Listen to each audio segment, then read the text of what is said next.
Bonjour à vous tous. Nous sommes ravis de vous accueillir pour ce webinaire consacré à les unités d'accès vasculaire, qui était un projet qui a été soutenu par l'ARS Île-de-France et qui a finalement subventionné et labellisé en quelque sorte 5 centres en Île-de-France. Ça nous a semblé important d'écouter leur expérience.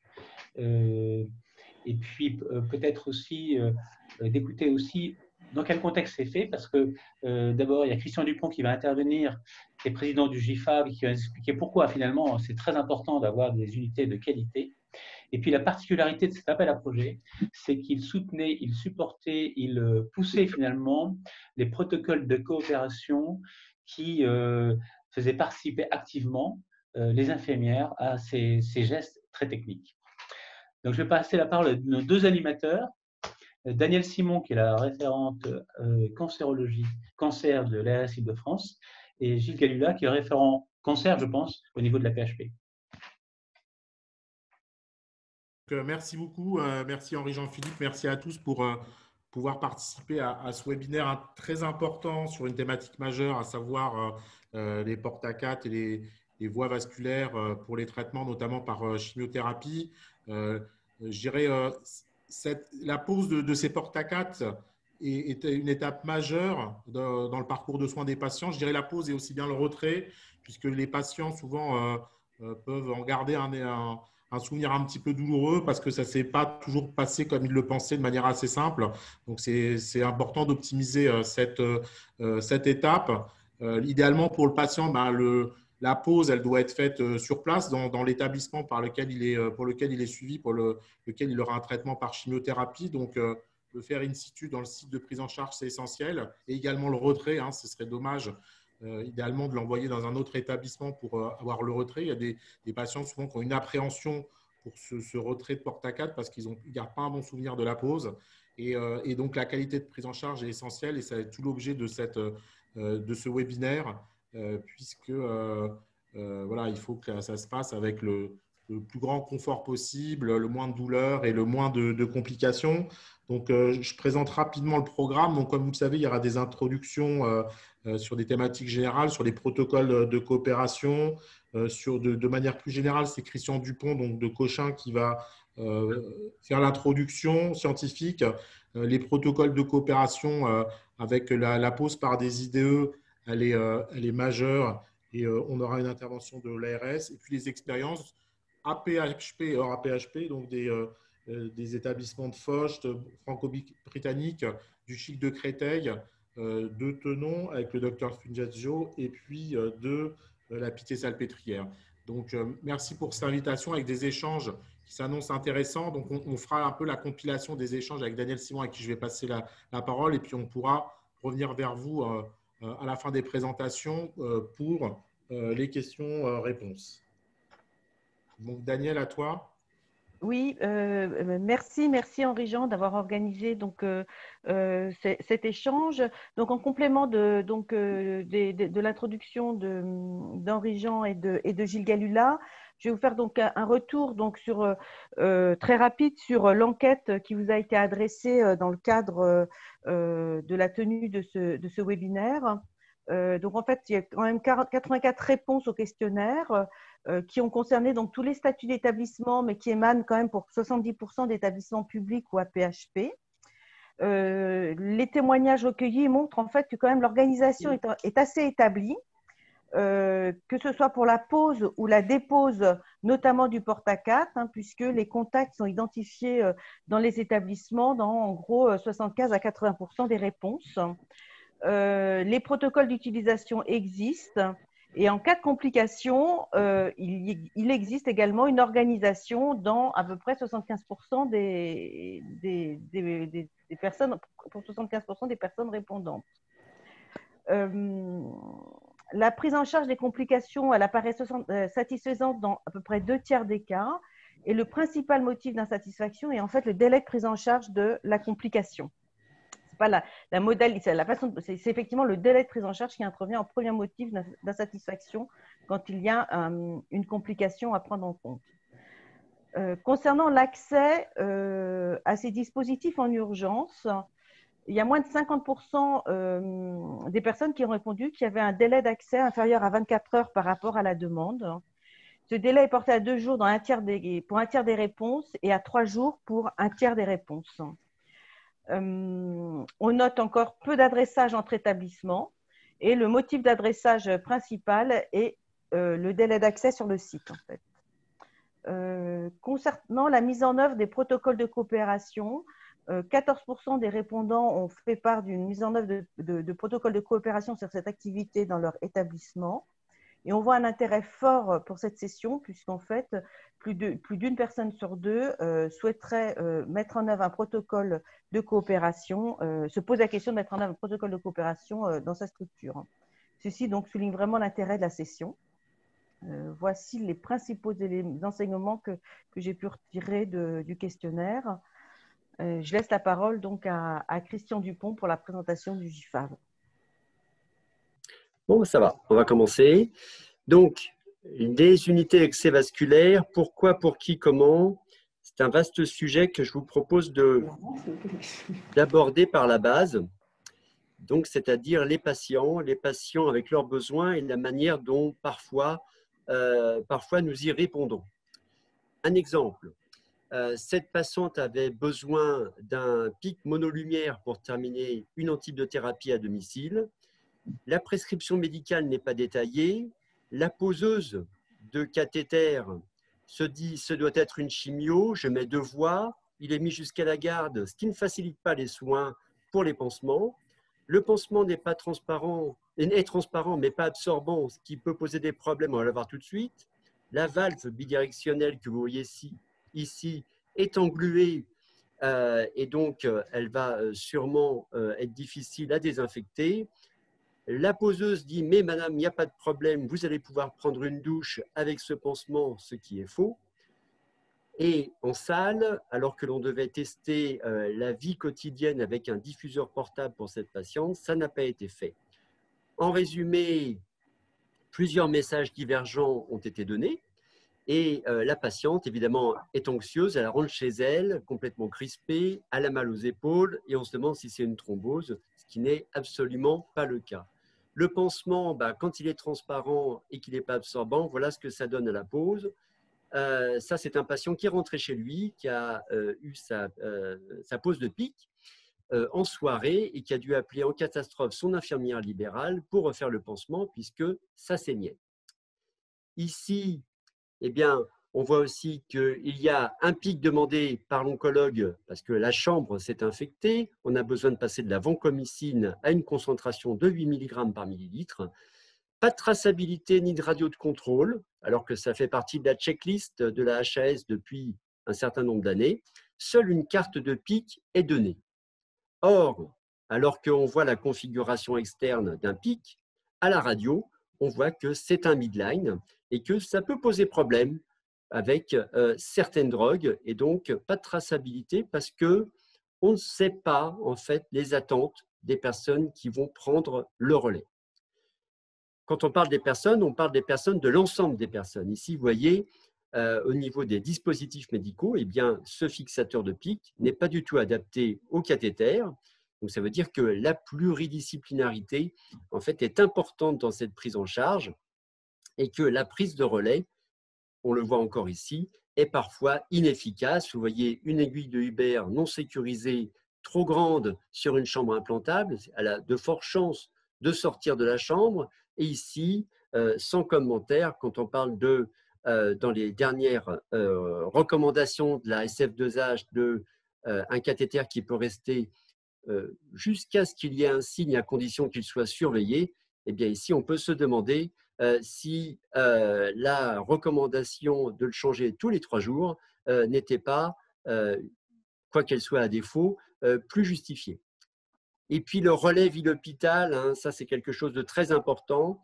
Eh bien, on voit que certaines infirmières libérales n'ont pas eu la formation, n'osent pas manipuler. Là, ici, où il y a un pansement qui n'a pas été fait depuis 14 jours, n'osent pas toucher les pansements, toucher les cathéters. Et on peut se poser aussi la question sur les critères de qualité des formations délivrées en ville et parfois même dans les établissements, quels sont les critères de qualité et quelles sont les évaluations des contenus.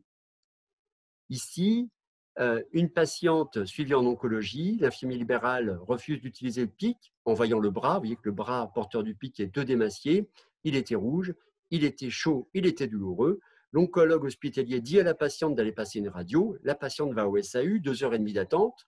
La radio est prescrite par l'interne qui voit l'extrémité dans la veine cave supérieure et dit « Madame, tout va bien ».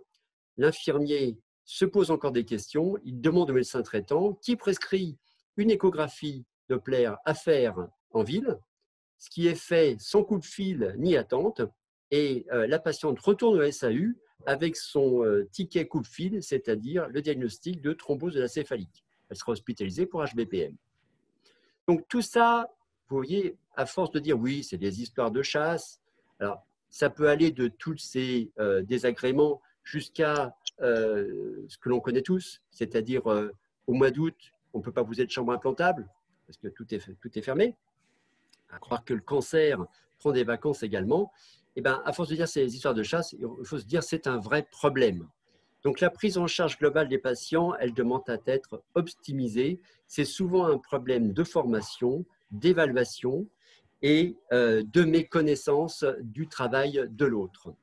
Voilà, en fait, grosso modo, et quoi qu'on dise, parfois les audits de connaissances, comme on l'a vu au début, voici notre environnement de travail, très plaisant, mais un peu isolé. On est chacun sur sa spécialité.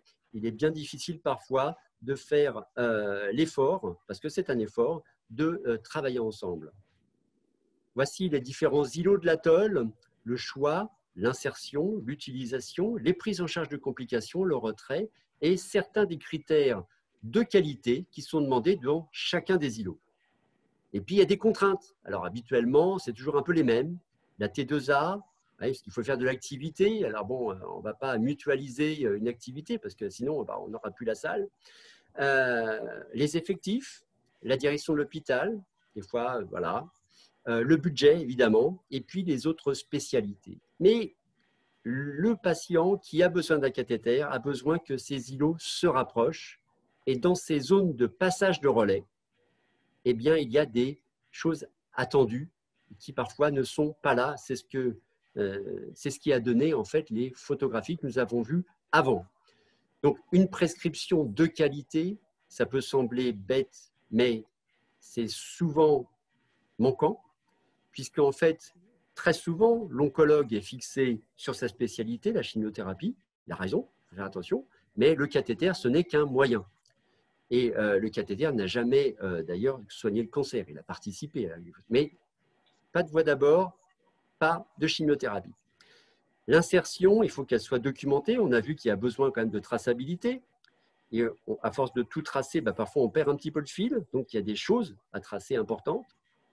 La documentation des complications, ça c'est aussi intéressant. Ça serait intéressant que chaque établissement puisse dire, quand on lui demande, combien de pics posés, quand le pic a été retiré, quand a-t-il été posé, quand a-t-il été retiré et pourquoi.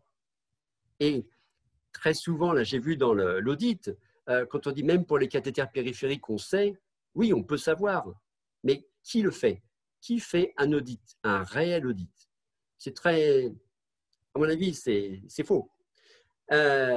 Prise en charge des complications, les prescriptions, ça c'est extrêmement important. Et puis, même pour le retrait, c'est un moment très spécial aussi pour le patient. Et parfois, on a des retraits compliqués avec des gaines de fibrine ou des enchâssements dans la veine. Et c'est extrêmement compliqué. Donc, pour être efficient, pour rendre un service de qualité, il faut rendre les zones de collaboration efficientes. La réponse n'est pas dans les bases de données, elle n'est pas dans la télémédecine, elle est dans la prévention de la tour de Babel, l'effet tour de Babel. C'est-à-dire qu'il va y avoir une certaine ouverture d'esprit, ce qui n'est pas une fracture du crâne, et apprendre à travailler en pluridisciplinarité. Alors évidemment, pour aller d'un îlot à un autre, ça peut sembler facile. Parfois, quand même, on prend des embûches, on se prend des claques, mais il faut continuer. Et la réponse à tous ces problèmes pratiques, ce sont toujours les mêmes. En fait, c'est des objectifs compris et efficaces et accessibles à tous. La prédominance des compétences professionnelles, ça c'est très important. Des évaluations régulières, communiquer aux équipes de manière à savoir où on en est et arrêter de dire « Ah mais non, mais j'ai des mauvais résultats, c'est parce qu'on a mal travaillé ». Non, il faut aller un peu de l'avant. Et puis des formations et de l'information continue en réfléchissant sur les modes de formation et d'information. Et puis, il faut se poser les bonnes questions. Il ne faut pas trop se faire plaisir. Parfois, on oublie un petit peu le patient. Il faut se faire un peu plaisir à l'hôpital. Et il faut recentrer notre activité sur le vrai sujet, c'est-à-dire le service aux patients. Voilà, donc on a vu l'atoll. Eh bien, écoutez, c'est l'île de la Réunion. Donc, j'espère que ce sera de bonne aloi pour cette formation. Et puis, je vous ai remis le site de notre association et je pense que je suis dans les temps. Voilà. Merci. Merci. Très clair. C'est clair? Alors, je me retire du partage d'écran et je laisse la parole à mon camarade.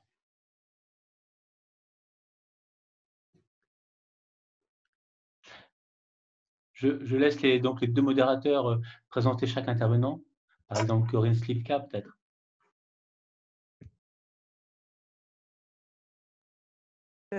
Merci Christian pour votre intervention. Donc, Corinne Slivka, donc, qui est cadre et qui travaille à l'ARS et qui donc va présenter les protocoles de coopération, leurs principes et leur mise en œuvre actuellement. Donc, je vais vous présenter le dispositif des protocoles de coopération créé il y a 10 ans et les principales évolutions survenues ces dernières années. Et je vous présenterai également un bilan rapide, et notamment concernant les accès vasculaires.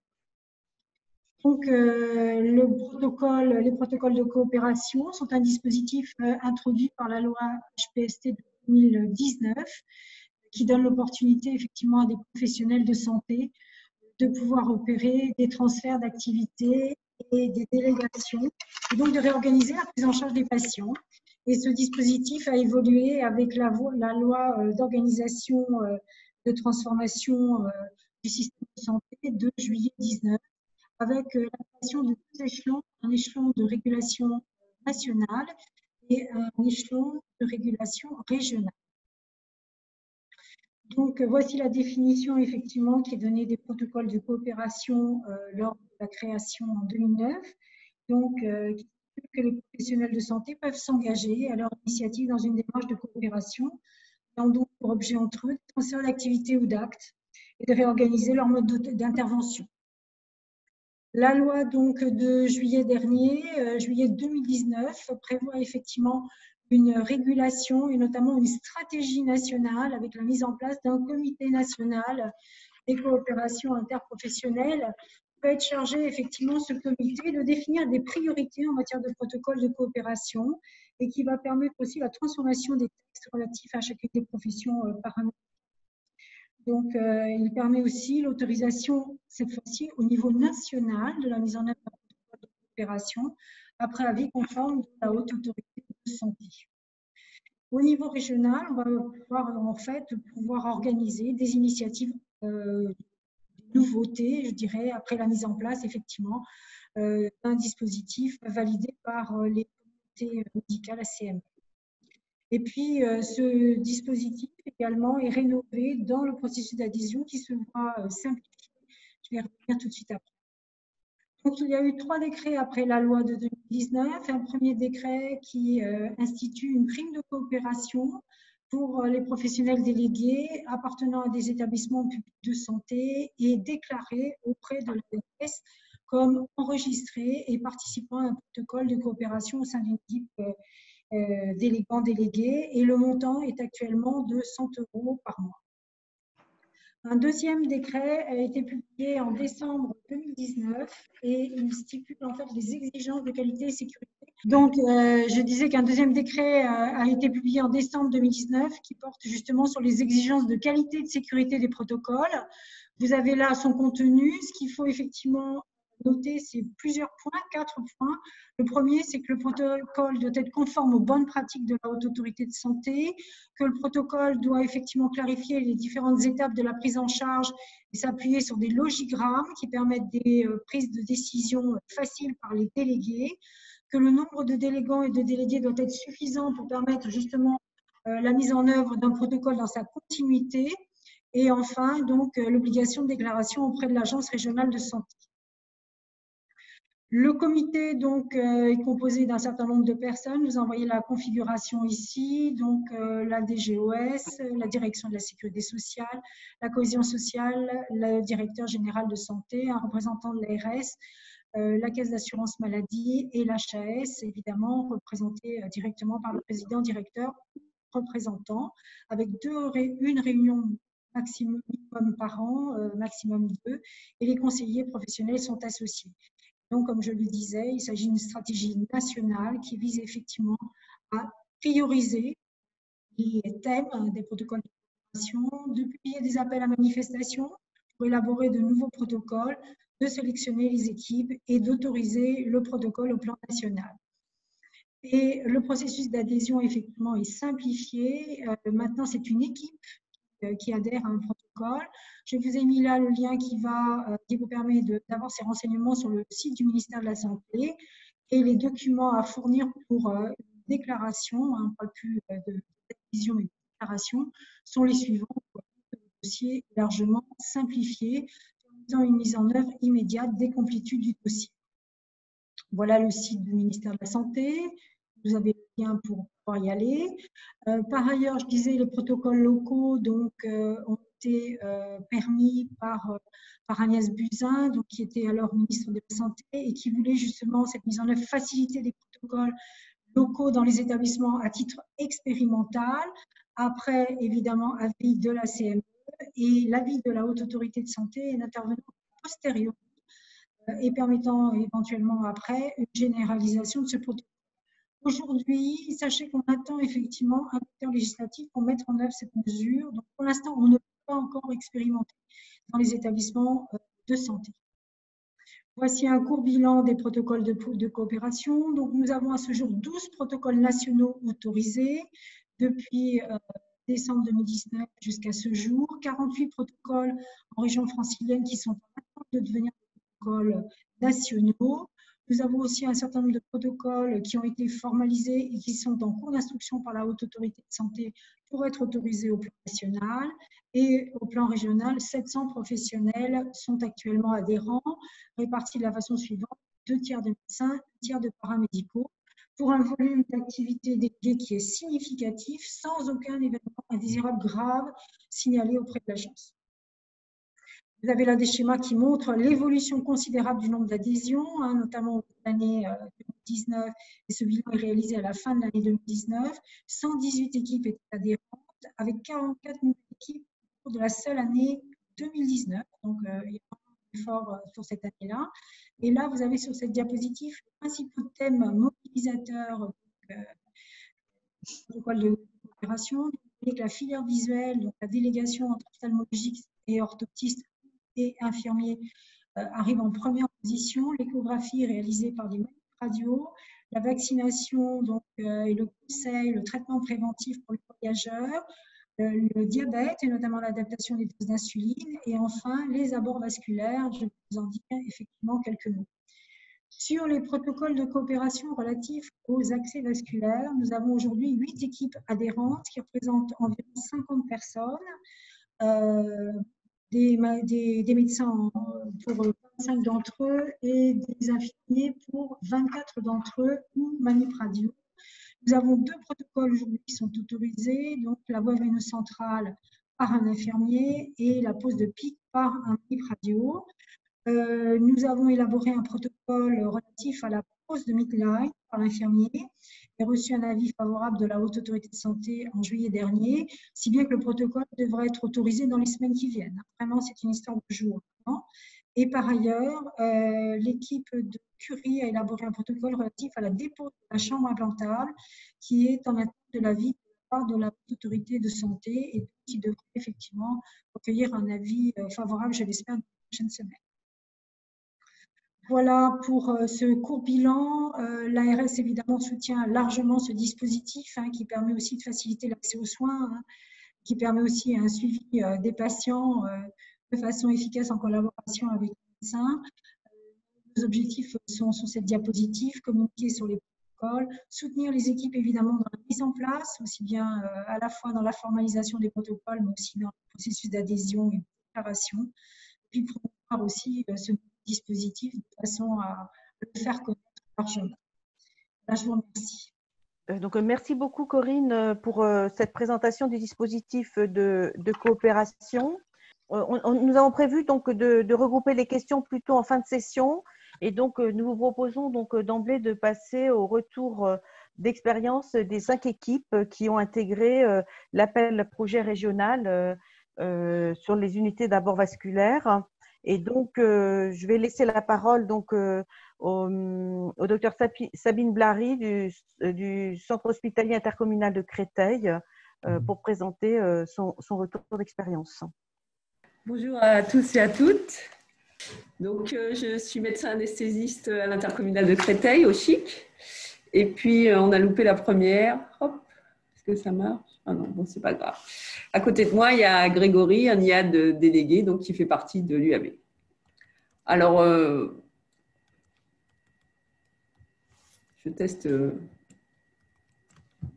un petit problème technique. Alors, donc, voilà. Pourquoi, la première question pour moi, c'était pourquoi une UAB au CHIC?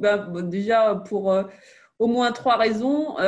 Les chambres implantables, les premières, ça devait être 1980. Au CHIC, on en met assez tôt quand même, puisqu'en 1990, à l'instar du chef de service d'oncologie qui emmène le médecin anesthésiste sous le bras, on commence à en mettre. Voilà. La deuxième raison, c'est que pour moi, pas de politique d'accès vasculaire, ça peut des fois mal finir peut-être en maltraitance. C'est mon côté anesthésiste pédiatrique, puisque c'est mon premier métier. Et la dernière raison, c'est ça, le CHIC, c'est-à-dire le Centre hospitalier intercommunal de Créteil, c'est à peu près 500 lits en comptant les HDJ. Il y a quand même à peu près 11 000 séances de chimio par an sur 1300 patients. Et en 2017, puisqu'on a arrêté en 2014 de mettre des chambres implantables, on met 7 chambres implantables in situ au CHIC. Toutes les autres sont mises à l'extérieur. Voilà, donc monter une unité d'UAV, comment on a fait, nous?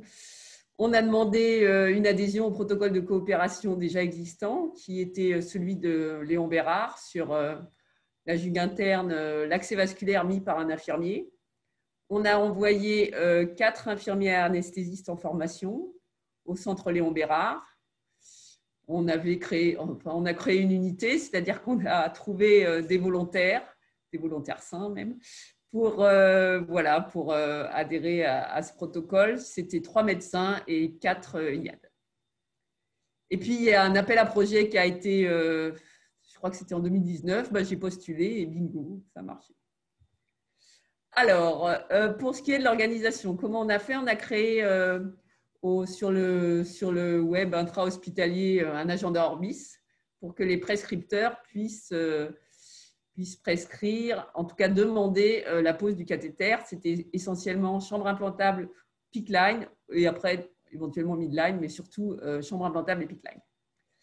On a obtenu une vacation par jour au bloc opératoire. Une vacation par semaine, pardon, pas toutes les semaines, mais au moins les semaines hors vacances scolaires. Il y avait donc un binôme IAD médecin, il y avait 5 à 8 patients par vacation.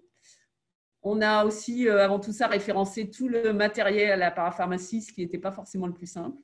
Et on a démarré en novembre 2018. Par ailleurs, au sein de l'hôpital, on a formé les médecins prescripteurs, on a donc divulgué les algorithmes du bon cathéter. On a formé les paramédicaux à l'utilisation du cathéter parce que ces cathéters tombaient un peu du ciel quand même, surtout les pics et les mids. L'OH a organisé 4 sessions par an pour l'entretien du cathéter, la réflexion du pansement, l'utilisation. Voilà, donc les résultats, c'est ça. De novembre 2018 à novembre 2019, on met 155 packs, c'est les chambres implantables, 101 peak line et 128 midline. L'année d'après, bah, évidemment, ma petite entreprise a un peu coulé avec le Covid. Hein.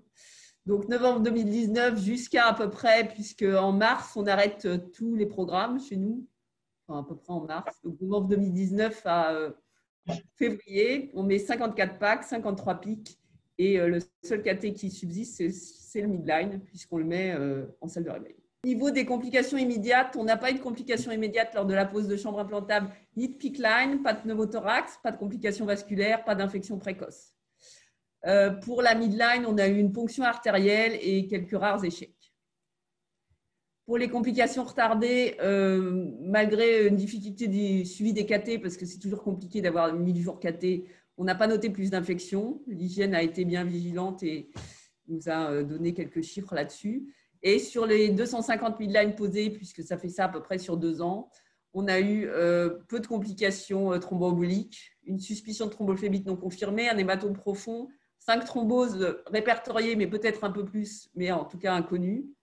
Et les plus fréquentes étaient des complications mécaniques, comme la thrombose du KT, le retrait accidentel ou l'absence de reflux à distance. Puisque c'est vrai qu'on met aussi des KT pour les prélèvements, parce qu'on a aussi des drépanocytaires notamment.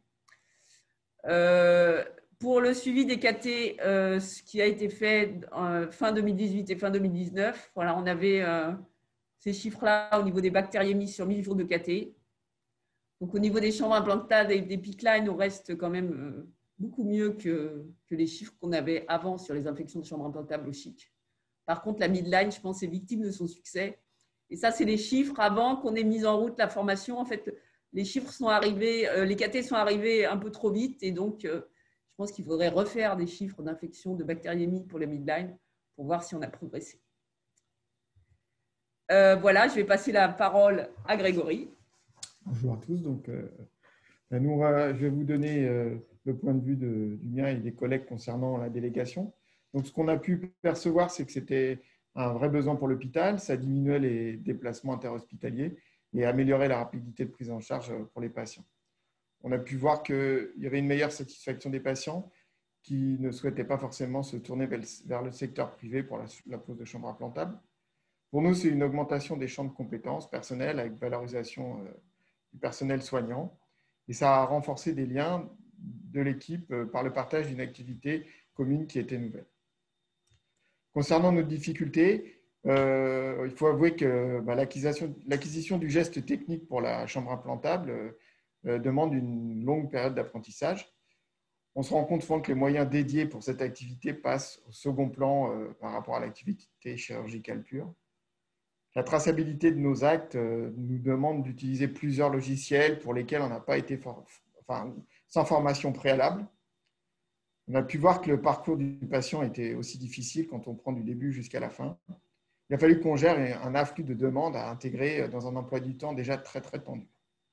Ensuite, il a fallu, surtout concernant les midlines, rediscuter un peu des indications, puisque l'objectif principal du demandeur, c'était d'avoir n'importe quelle voie du moment que le délai d'obtention était le plus court possible. Voilà, pour les objectifs 2000, on va dire, durant 2020, enfin tout ce qui nous reste à faire, il nous reste beaucoup de choses encore. On ne peut pas répondre à la demande de la manière dont on voudrait avec une journée par semaine. Donc, on est en train de créer une deuxième vacation pour avoir en fait une journée peak line et une journée chambre implantable. Dans l'idéal, chez nous, il faudrait une équipe quotidiennement dédiée pour s'occuper d'améliorer nos indications, de gérer les anticoagulants, de faire le suivi et l'entretien, d'avoir une vraie hotline et pas une hotline entre deux laryngospasmes, et tenir un vrai registre de complications aussi, même si on est beaucoup aidé sur le plan infectieux par l'équipe d'hygiène. Voilà. Et puis, il faut que je récupère ce fameux budget, puisqu'on l'a eu, pour acheter un nouvel échographe. Voilà, donc en conclusion, je dirais ça, restez zen et persévérez. Merci à tous. Nous prenons les questions en fin de séance et donc on va tout de suite laisser la parole à Madame Dominique Reinhardt du centre hospitalier Foch. Bonsoir à tous. Pour nous, la pose des voies veineuses ou l'unité d'accès des voies veineuses en fait, a reposé vraiment sur une collaboration d'équipe, médecins, infirmiers, radiologues et manipulateurs radio. Donc, on sera trois à intervenir sur cette présentation. Donc, moi-même, Dominique Reinhardt, le docteur Morgan Le Guen, anesthésiste réanimateur, et Agnès Claudine, qui est la cadre du service de radiologie interventionnelle. Donc, on a fait le choix d'abord de travailler sur les protocoles de délégation. Donc, on a mis en place 2 protocoles de délégation. Un protocole au niveau de l'imagerie, donc avec des délégants radiologues vers les manipulateurs radio et les anesthésistes vers les infirmiers anesthésistes. On a créé un copil fin d'année 2018 avec à la fois les représentants de l'imagerie, de l'anesthésie et moi-même. On avait 3 objectifs principaux pour notre unité d'abord des voies veineuses. C'était à la fois de répondre à la demande des services de pose de PICC line et de midline pour les patients tout en améliorant le parcours patient, de développer le recours à ce type de voie veineuse comme on l'a vu là sur les dernières présentations et aussi de développer les pratiques avancées pour les paramédicaux. On a mis en place un calendrier prévisionnel qui effectivement nous a permis en fait, de positionner à la fois les formations des IA, des manip radio, mais aussi de leur training et de pouvoir effectivement, à un moment donné, pouvoir déposer les protocoles de délégation d'actes et enfin de pouvoir démarrer notre projet. Ce qui a été aussi important au démarrage, ce que nous avait aussi demandé l'ARS, c'était de travailler aussi sur des suivis d'indicateurs. On en parlera un peu plus tard. L'arbre décisionnel des PICC line versus midline, on s'appuie en fait sur les recommandations des sociétés savantes. Donc, on y reviendra si vous voulez un peu plus tard dans les questions s'il y a besoin. Donc, sur l'organisation de la délégation, donc, je laisse la parole à Agnès Claudine. Donc, comme Dominique l'a dit, effectivement, nous avons 2 équipes, une équipe d'imagerie et puis une équipe d'anesthésie. L'équipe d'imagerie est composée de manip délégués et de 5 radiologues délégants, dont 2 référents médicaux. Et en anesthésie, il y a 2 IA délégués, 3 médecins anesthésistes délégants, dont un référent médicaux. Donc, l'organisation de la délégation s'est faite sensiblement de la même façon. De janvier à juillet 2019, on a mis en place le training des délégués avec la programmation des examens, la systématisation des pauses pour les interventions chirurgicales. Et l'équipe d'imagerie a pu démarrer l'activité en septembre 2019 et l'équipe d'anesthésie en octobre 2019. Donc, les techniques de pause sont différentes. En imagerie, la pause se fait systématiquement sous repérage échographique avec un guidage sous ampli de brillance, alors qu'en anesthésie, la pause se fait sous repérage échographique systématiquement avec l'utilisation d'un guide aiguille dans la majorité des cas. Donc, évidemment, l'activité se fait en respectant les bonnes pratiques. À la fin de la pause, il y a un compte-rendu qui est édité systématiquement, qui reprend les éléments demandés, l'identification du DMI, l'indice de douleur lors de la pause, la dose d'irradiation, sauf pour les midlines, et puis tout ce qui concerne les informations concernant le délégué et le délégant. Ensuite, il y a un contrôle post-opératoire radiologique qui est fait pour les PICC et pas pour les MID. Et on a pu mettre en place dès l'année dernière un contact post-opératoire pour les patients hospitalisés avec une ligne dédiée 5 jours sur 7 et un logiciel de suivi maison. Et pour le moment, pour les patients ambulatoires, on n'a pas pu avancer là-dessus. Donc, ce qui concerne l'origine et les indications des patients, comme vous le voyez, la plupart de nos patients proviennent des services de médecine, et avec 30% provenant de la pneumologie Et pour les patients exclus, c'est essentiellement les patients porteurs de fistules artério-veineuses, les patients atteints de mucoviscidose et puis les patients évidemment qui refusent la prise en charge via le protocole. Donc là, vous voyez les résultats concernant l'équipe d'imagerie pour l'année 2019. Donc, on vous les a détaillés un petit peu mois par mois avec les pourcentages. Et donc, en résumé, sur les 506 pics posés l'année dernière, 232 ont été posés dans le cadre du protocole de délégation, ce qui représente 46% de l'activité. Et donc, parmi ces 46%, on a 90% des patients qui ont adhéré au protocole. Et on voit aussi que l'intervention du délégant a été requise dans 10% des cas, soit pour une difficulté de ponction ou de montée du guide, soit parce que le patient n'avait pas été bien serré au début et donc il n'acceptait pas le protocole de délégation, ou alors c'était un cas qui ne rentrait pas dans le cadre de la délégation. Pour ce qui concerne l'anesthésie, on a une activité, alors on avait deux filières de soins différents et on a une activité plutôt dirigée sur le périopératoire et de chirurgie majeure, ce qui permettait d'avoir deux filières de soins différentes. Donc une activité moindre que la radiologie et un accès au bloc opératoire qui était plus difficile. Donc on a une activité plus petite que nos collègues, mais un maintien de l'activité avec des mois qui sont des... Il y a de la demande et on a aujourd'hui encore un petit peu de mal à répondre à l'ensemble de la demande. En ce qui concerne la délégation, elle est bien faite. La plupart des voies veineuses sont posées par le délégué et très très peu par le délégant. Par contre, on a une intervention là encore, du délégant un peu plus élevé dans notre champ d'activité en anesthésie, avec deux soucis particuliers, des profils patients qui étaient très compliqués, puisqu'on a beaucoup de chirurgie carcinologique, et notamment de patientes avec des mastectomies et des curages, et donc on n'avait qu'un seul bras, ou des patients diabétiques périopératoires avec un réseau vasculaire très petit. Et on a eu tout au long du parcours, et ça c'est une discussion technique à côté, des soucis techniques sur le module de guidage. Et donc la prise de décision du délégué ne souhaitait pas faire une prise de décision seule, et donc il y avait besoin d'une décision conjointe avec le délégant. Et donc ça fait partie des éléments qu'on discutera par ailleurs. Donc, pour ce qui concerne le suivi des indicateurs, là, vous avez le tableau récapitulatif tel qu'ils sont saisis par les délégués. Et donc, c'est à partir de ces chiffres qu'ont été travaillés les résultats présentés précédemment.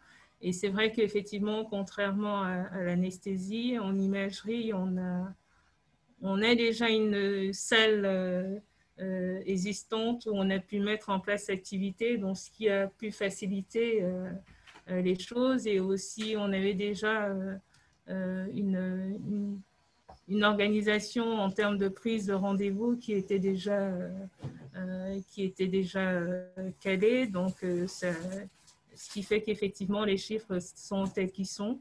Donc, il y a encore des choses à travailler en termes d'indicateurs, et c'est ce qu'on présentera un petit peu dans les perspectives. Pour ce qui concerne le bloc opératoire, pour faire très bref, peu de complications également par rapport au dispositif. Nous, on pose les midlines, ce que ne font pas les collègues radiologues. On a peu de complications. On est très content, et dans les perspectives, on a un module de suivi des patients et une capacité de suivi des patients grâce à un logiciel maison. Et ça, c'est un élément qui nous permet d'avoir un peu le suivi. On a une difficulté, c'est les patients qui sortent de l'établissement, où on n'a pas toujours le feedback paramédical dans les étages pour nous dire que le patient est sorti, donc on perd quelques patients de vue. Le suivi intra-hospitalier est bon, mais quand les patients sortent, on est un petit peu en difficulté. Mais globalement, voilà, on sait les éléments sur lesquels il faut travailler dans les mois qui viennent.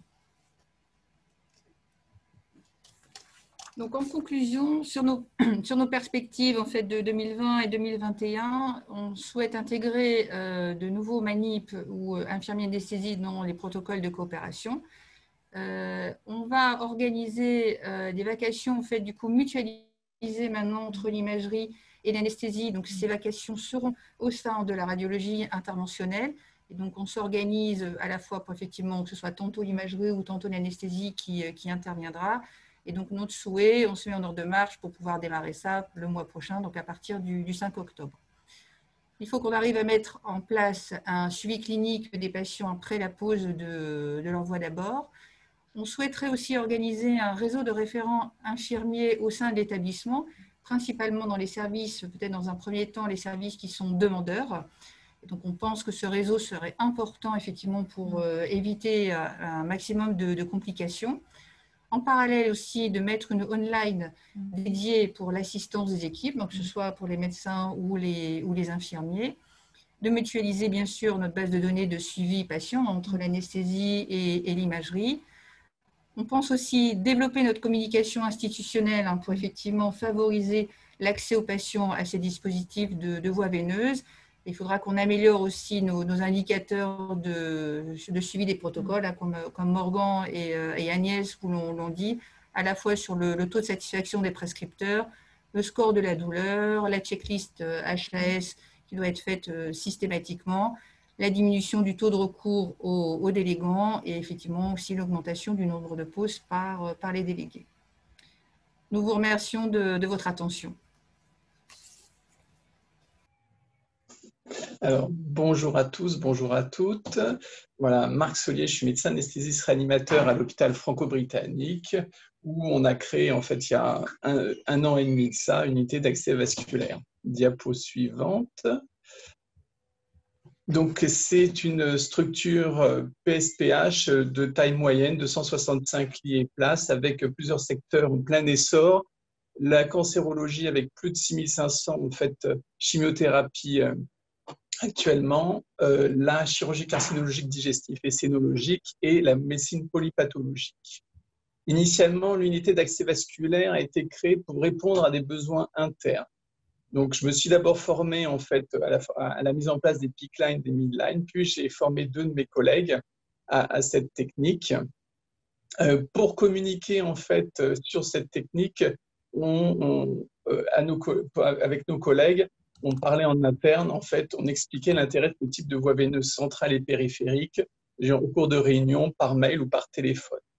J'ai réalisé en fait une prospection en fait d'une quarantaine de structures en fait en externe pour leur expliquer en fait l'ensemble des dispositifs et l'initiative qui avait été mise en place et la procédure de pause. Initialement, en fait, on avait décidé de poser les peak lines en fait au fil de l'eau, en fait pour améliorer la réactivité, pour faire en sorte que ça soit plus simple pour tout le monde, mais ça nécessitait en fait pour les patients surtout une gymnastique intellectuelle importante, mais au fur et à mesure en fait on s'est adapté.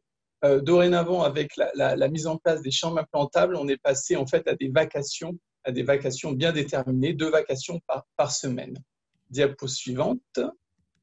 Alors, le nombre de pauses et d'accès veineux.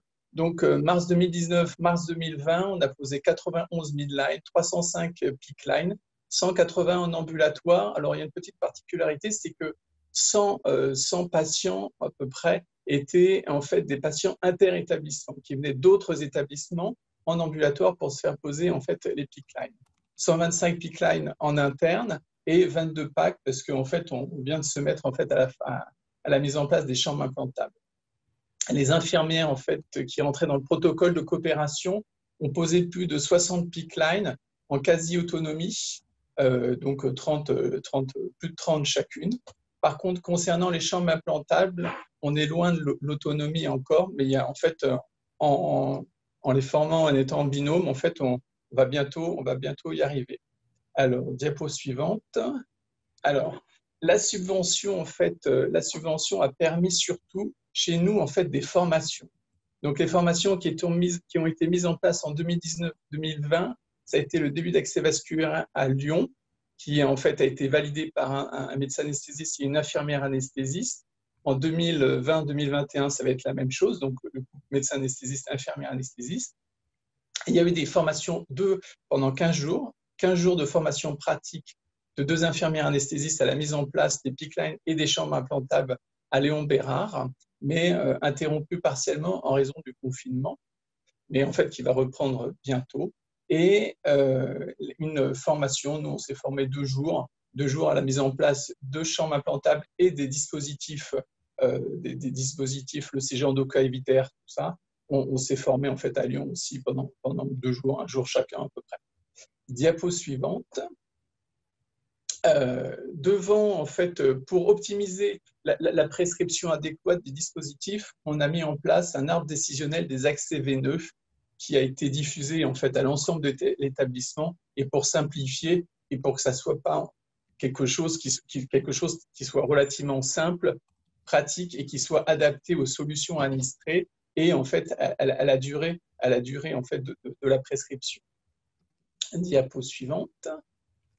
Donc tous les patients avant leur pause donc en fait ont une feuille d'information, que ça soit de PIC, MID ou en fait chambre implantable, ont une information avec un consentement qu'ils doivent signer.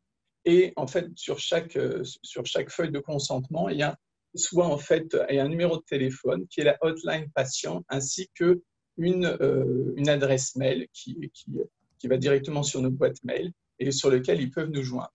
Alors, la particularité de cette hotline, c'est qu'elle est valable aussi bien pour les patients que pour les correspondants internes ou externes. Donc, c'est un numéro de téléphone, que ce soit pour les patients ou nos correspondants internes ou externes, pour nous poser des questions, pour discuter avec nous d'une problématique ou d'un cas ou d'une complication. Diapo suivante. Alors, les dispositifs médicaux mis en place sont des PICC lines, en fait, qui sont tous mis sous échographie, avec un échographe de chez Bard qui présente plusieurs caractéristiques qui nous satisfont, notamment en fait un sensor qui permet de visualiser en fait l'extrémité du cathéter. Là, on le voit en fait le petit losange vert. Donc, c'est voir le trajet du cathéter. Et pour optimiser la position du cathéter, on voit en fait l'onde P qui apparaît de manière satisfaisante, pratiquement aussi grande que le QRS. Donc, on est en position satisfaisante. Et surtout, en fait, il a la présence d'un ergot sur cette sonde et qui permet de standardiser la ponction veineuse dans le cadre du protocole de coopération. Diapo suivante.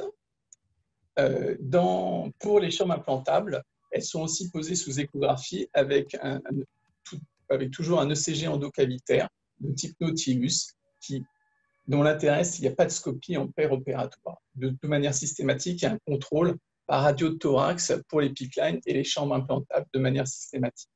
Donc là, en fait, sur la diapo à gauche, en bas, en fait, on voit un petit défect négatif sur l'onde P qui témoigne en fait d'une extrémité trop loin du cathéter. Lorsqu'on le retire un petit peu, donc diapo à droite, on voit en fait ce défect négatif qui disparaît, et avec cette grande onde P qui est aussi grande que le QRS.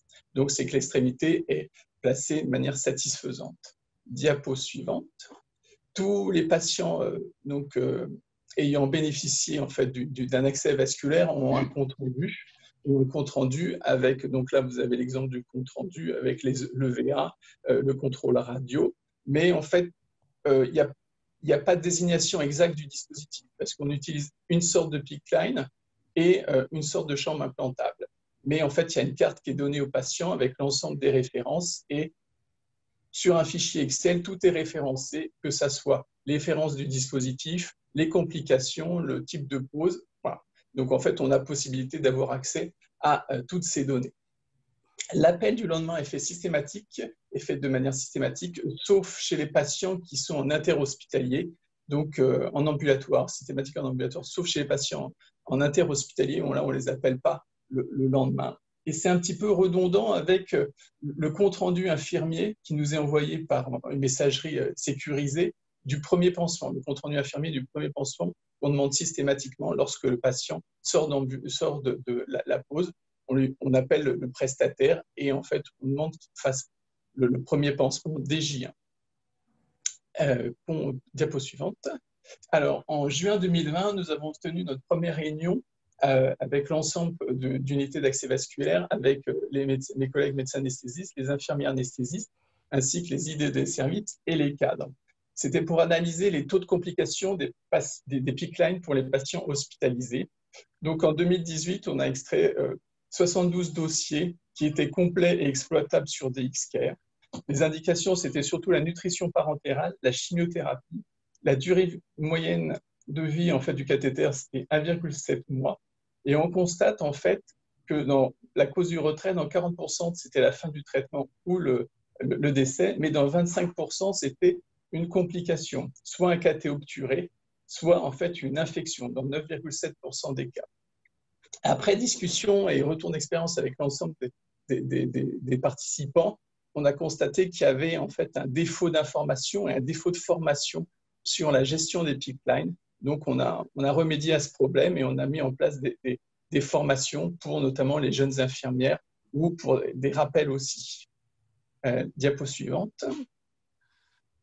La deuxième partie de la réunion en fait, était consacrée en fait, à l'analyse d'un dossier qui s'est passé en fait, en fin mai 2020 avec en fait, l'extrémité en fait, du cathéter qui se retrouve en fait, dans l'hémithorax gauche.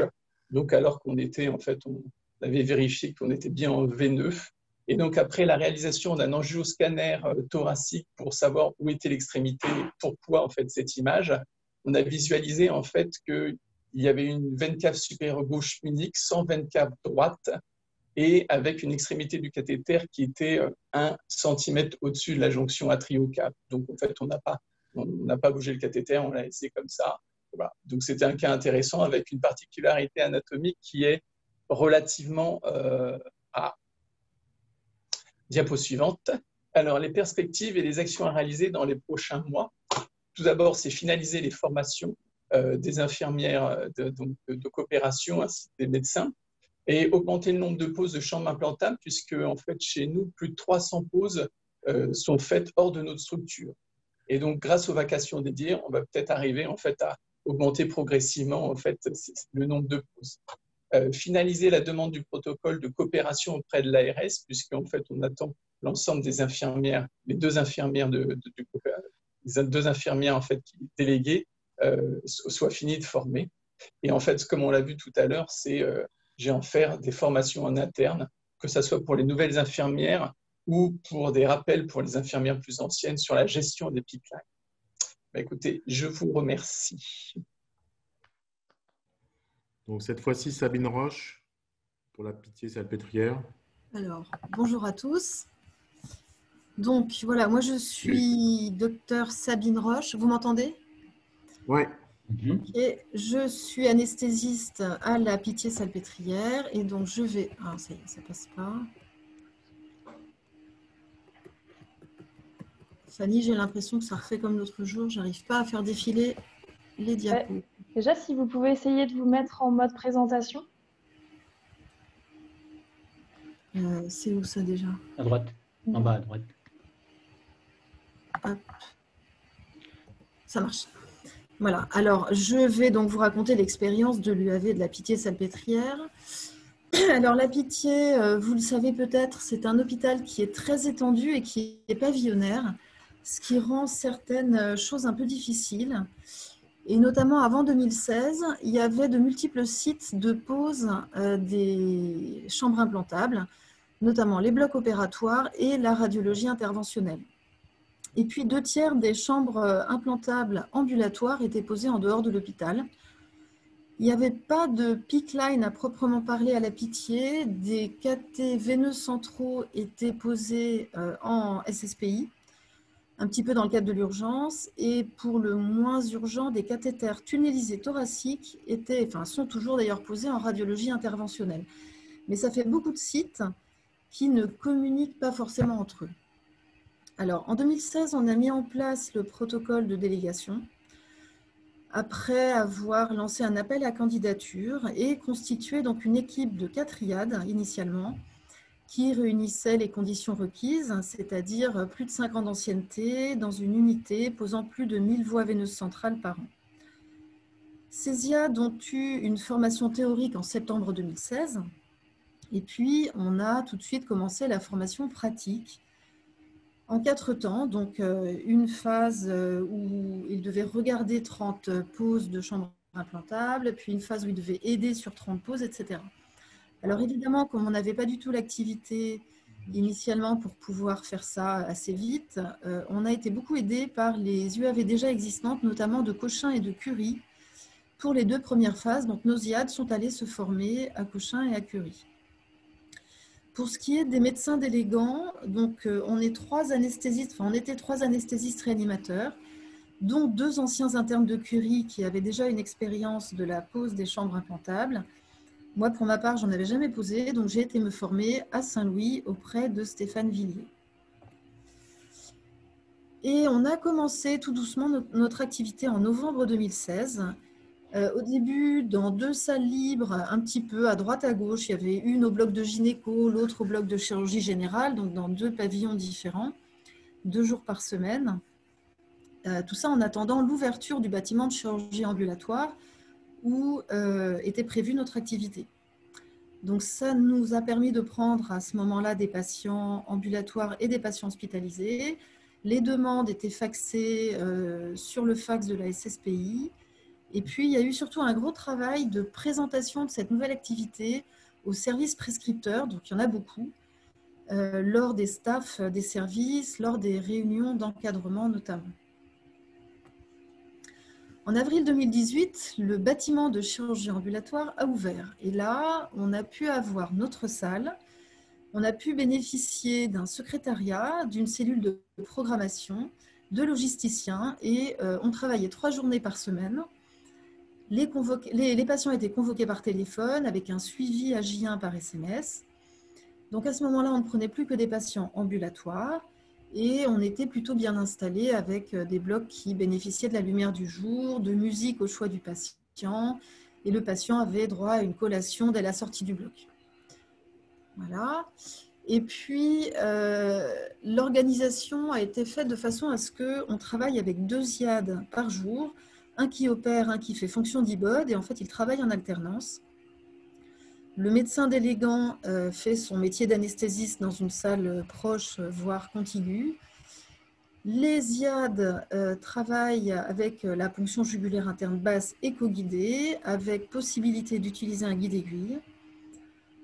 La mise en place du cathéter est guidée par l'ECG intracavitaire, donc ce que nous a montré notre collègue du franco-britannique tout à l'heure, donc le Nautilus. Et la scopie était très facilement accessible en cas de besoin. Alors, la radio de contrôle est faite sur table par le médecin délégant, tout simplement parce qu'on n'a pas de manip radio disponible suffisamment rapidement. En fait, les manip radio, il n'y en a pas beaucoup. Ils sont très occupés dans les blocs d'orthopédie, c'est-à-dire dans le bâtiment en face. Et donc, il était plus simple de se former nous-mêmes à la radioprotection patient et personnel. Et donc, on a pu faire nous-mêmes les radios de thorax sur table. Voilà, et le compte-rendu opératoire est dicté immédiatement et remis au patient avant sa sortie. Alors, depuis mars 2019, on n'est plus à l'unité de chirurgie ambulatoire. On a dû réintégrer le bâtiment Gaston Cordier, le bâtiment d'en face. L'accueil et la préparation des patients se font au J0 de chirurgie, qui est un très beau service. Ça, c'est vraiment très pratique. Vous le voyez là à gauche. Et ensuite, les patients descendent au bloc opératoire. Alors là, pour le coup, les salles sont moins belles. Alors, elle a été un petit peu améliorée, notre salle, hein, depuis la photo que je vous montre là. On a maintenant, là aussi, de la musique et un petit peu de couleur sur les murs. L'avantage d'être revenu dans le bâtiment en face, le bâtiment historique, c'est qu'on peut maintenant poser sur le même site les PICC lines qui sont posés essentiellement en SSPI, et les cathéters à chambre implantable, on peut poser des cathéters pour des patients ambulatoires et aussi pour des patients hospitalisés, ce qui n'était pas possible à l'UQA. Alors, notre activité a augmenté progressivement, ça a commencé vraiment très doucement, il a fallu qu'on se fasse un peu connaître. Et puis, ça a augmenté peu à peu. Ici, sur ce graphique, je vous montre en bleu les chambres implantables et en rouge les PICC lines. Sachant que les PICC lines à ce moment-là étaient quand même en grande majorité posés en salle de réveil, plutôt par des médecins, par des anesthésistes et par des internes du réveil. Ici, donc, c'est la progression jusqu'à maintenant. Alors là, ce n'est pas tout à fait la même chose. En fait, le bleu, ça représente tout ce qui est posé au bloc. Donc, c'est à la fois des chambres implantables, mais aussi quelques PICC lines ambulatoires. Il n'y en a pas beaucoup, mais il y en a quand même. Et les infirmiers, les IAD, commencent à bien maîtriser le PICC line, alors qu'ils sont autonomes depuis très longtemps sur les chambres implantables. Et là, en rouge, ce sont les PICC lines posés en SSPI. En fait, j'ai vraiment groupé les deux parce que l'unité d'accès vasculaire chez nous, elle est vraiment sur 2 sites. Elle regroupe à la fois le bloc où travaillent les IAD et le réveil où travaillent les médecins et les internes. Ça reste des poses de DIVLD. Et alors, je n'ai pas mis sur le graphique les midline, mais on a maintenant depuis 1 an et demi des poses de midline qui sont faites à la Pitié et la demande a complètement explosé. On a une énorme demande de midline. Donc, la plupart sont posées par les internes de la salle de réveil. Alors là, vous voyez sur l'activité, donc ça a continué à monter doucement, je dirais, jusqu'à fin 2019. Ensuite, il y a eu le Covid qui nous a... Bon, on va dire que l'activité a diminué de moitié, sachant que en fait, le réveil est devenu une réanimation, donc beaucoup de PICC lines qui ne pouvaient plus être posés au réveil ont été posés au bloc. Donc on ne voit pas très bien en fait quelle était l'évolution du nombre de chambres implantables. Il y en a un petit peu moins que ce que pourraient suggérer les barres bleues. Mais voilà, on en a posé quand même, oui, je dirais 2/3 de moins qu'avant. Et puis là, ça recommence à remonter. Et je pense qu'on va finir par revenir assez rapidement à notre activité prévisionnelle qui était de 800 à 1000 DIVLD par an au bloc. Alors là, on n'y est pas tout à fait. En 2019, on était à 688. Mais évidemment, si on y rajoute les PICC lines du réveil, c'est vrai que ça fait beaucoup plus. Alors, les points positifs de ce protocole de délégation, de cette UAV, c'est d'abord qu'on a appris à connaître beaucoup de services qu'on ne connaissait pas auparavant. En tant qu'anesthésiste, moi, j'avais très peu de relations avec les oncologues, les hématologues. On a maintenant d'excellentes relations avec eux. Et c'est très agréable de découvrir en fait une nouvelle activité pour nous anesthésistes et infirmiers anesthésistes. On a une hotline qui est extrêmement réactive, qui répond à la fois aux questions des patients une fois rentrés chez eux, quelquefois des infirmiers libéraux et surtout beaucoup des infirmiers et médecins de l'hôpital. Et en fait, pour l'instant, cette hotline, elle est là, c'est mon DECT, donc elle est basculée en permanence dans ma poche. D'où sa réactivité. Mais c'est vrai que c'est un petit peu difficile de faire ça tout seul et tout le temps. Il va falloir qu'on change un petit peu d'organisation et c'est en cours. Les patients sont vraiment satisfaits. Alors, je n'ai pas les chiffres, mais on a de très bons retours des patients. On a des très bons retours aussi des services. Et les IAD sont là aussi globalement très satisfaits de cette activité avec une vraie implication et beaucoup de plaisir à travailler en binôme et à cette activité. Je pense que cette UAV en tout cas a permis une amélioration des connaissances et des pratiques au sein de l'hôpital. Les nouveaux DIVLD sont évidemment pas encore très bien connus par tout le monde. Il y a un gros travail de pédagogie qui est en train d'être réalisé, notamment sur les protocoles de désobstruction. Donc, j'ai de moins en moins d'appels parce que les gens arrivent de plus en plus à se débrouiller tout seuls. Et puis, je pense sincèrement, mais là, ce n'est pas chiffrable, qu'on a une amélioration globale et importante de la qualité des soins dans les services et du parcours patient.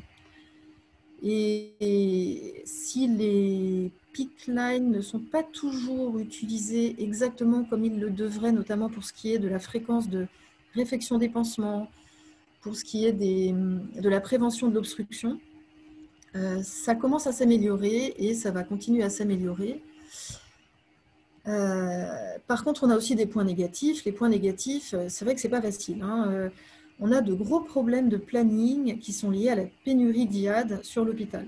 On est un hôpital où on a beaucoup moins d'IAD que ce dont on a besoin pour faire tourner les blocs opératoires. Et ça pose des problèmes, évidemment, quand on demande à avoir 2 IAD en binôme pour faire tourner une unité d'accès vasculaire. Ça, c'est pas facile, même si c'est que 3 jours par semaine. Il y a aussi un gros turnover des médecins anesthésistes, et ça, je pense que c'est un petit peu le cas dans tous les hôpitaux publics. Beaucoup de médecins partent du public vers le privé. Et là, depuis la mise en place de l'UAV, on a déjà 4 départs de la Pitié parmi les délégants. Pas toujours d'ailleurs pour aller dans le privé. Et on a un abandon, un de nos collègues qui a jeté l'éponge après quelques mois de délégation devant simplement les contraintes du travail au bloc opératoire sur 2 salles, avec en plus la nécessité de superviser les accès vasculaires et de faire la radio à la fin. C'est vrai que ce n'est pas facile.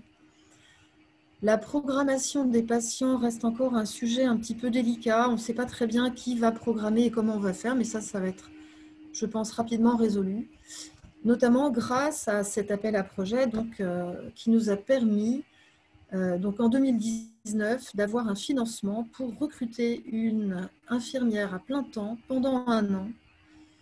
Et ça y est, elle est recrutée, elle est parmi nous. Et cette IDE a un énorme rôle, va avoir en tout cas un énorme rôle de coordination de l'UAV sur toute la Pitié, avec les pauses de CCI, de Pickline et de Midline, entre le bloc et la SSPI, avec réception des demandes informatiques. Et là aussi, un gros progrès, c'est qu'on a les demandes Orbis depuis la semaine dernière. Donc, il y aura quelqu'un pour les récupérer.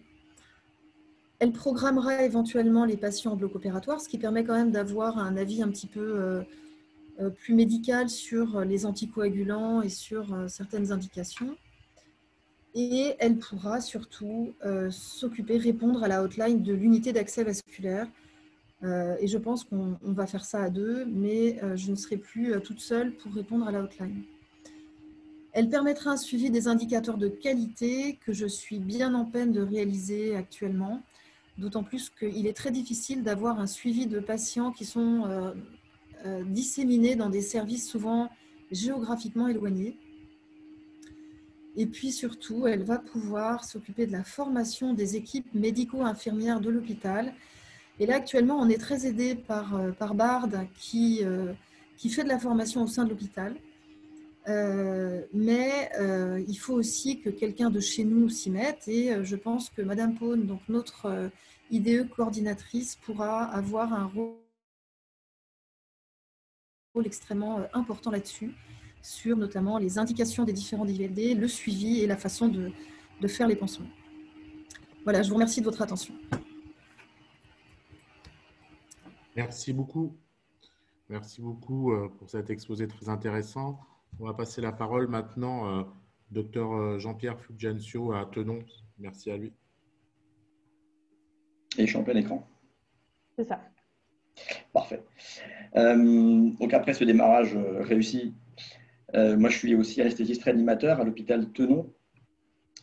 Et voilà, je vais comme les autres commencer par un petit historique en essayant de ne pas trop m'étendre dessus, pour dire que jusqu'en 2017, l'hôpital Tenon a toujours pratiqué la pose de chambre implantable, mais c'était une activité qui était surtout exclusivement chirurgicale pendant longtemps, puis partagée avec les anesthésistes. Mais c'est un partage qui était surtout délimité par le champ de compétences de tout un chacun. Chaque spécialité chirurgicale mettait dans ses blocs opératoires les dispositifs dont il avait besoin, et les anesthésistes bossaient pour un certain nombre d'autres qui leur demandaient. Il n'y avait aucune communauté de pratique ni de lieu d'exercice. Progressivement, la chambre implantable et les cathéters en général sont devenus un peu les parents pauvres de la chirurgie, avec des difficultés croissantes pour les prescripteurs d'obtenir des dispositifs. Et progressivement est arrivée cette prise de conscience qu'il fallait quand même que l'hôpital s'organise. Et donc, in fine, a été pris un lieu qui était sous-occupé, la salle de lithotricie pour ne pas la citer. Mais même s'il était sous-occupé, elle était quand même un peu occupée et du coup partagée par différents opérateurs. Progressivement et dans le même temps, l'anesthésie a été mise en responsabilité sur cette activité. Mais comme ailleurs, c'était aussi un service qui était sous-doté en praticiens, en opérateurs potentiels. Et quand on fait l'ensemble de tous ces éléments, ça se retrouvait avec des vacations qui étaient courtes, qui étaient parfois inférieures à la demi-journée et qui n'étaient pas forcément honorées faute d'opérateurs. Voyant la difficulté à obtenir donc des pauses, l'hôpital a voulu intégrer un protocole de coopération pour pouvoir déléguer l'activité de pose à des infirmiers, mais ça s'est initialement fait, en tout cas le concours a initialement été lancé sans délégant désigné. Donc c'est vers 2017 que je suis entré dans ce circuit, et donc je ne vais pas vous faire tout le scénario de comment les choses se sont passées, mais dire qu'aujourd'hui nous en sommes à 5 médecins anesthésistes délégants pour 2 infirmiers délégués qui sont des infirmiers anesthésistes, et que le 3e anesthésiste, donc infirmier anesthésiste, est actuellement en cours de formation. Une de nos forces, c'est d'avoir tous une formation et une pratique qui sont communes, en l'occurrence l'usage de l'anesthésie locale pour toutes les poses, et puis l'utilisation du guidage échographique pour toutes les poses. L'équipe a été renforcée par une infirmière dite circulante, une sorte de faisant fonction d'IBOD, même si elle n'a pas le diplôme, renforcée par un aide-soignant qui lui aussi est partagé avec la SSPI de l'endoscopie, mais qui aide quand même beaucoup pour un certain nombre de tâches entre guillemets ménagères. Il nous a été affecté une secrétaire qui, elle aussi, est partagée avec l'anesthésie pour certaines périodes de vacances de l'anesthésie, en particulier pour les vacances. Et puis surtout, dans un temps record, je trouve la possibilité d'obtenir une salle exclusivement dédiée à l'activité de pose de cathéter, équipée à neuf, avec un brancard, avec un ampli de brillance, un échographe tout neuf, et cela depuis la fin 2018.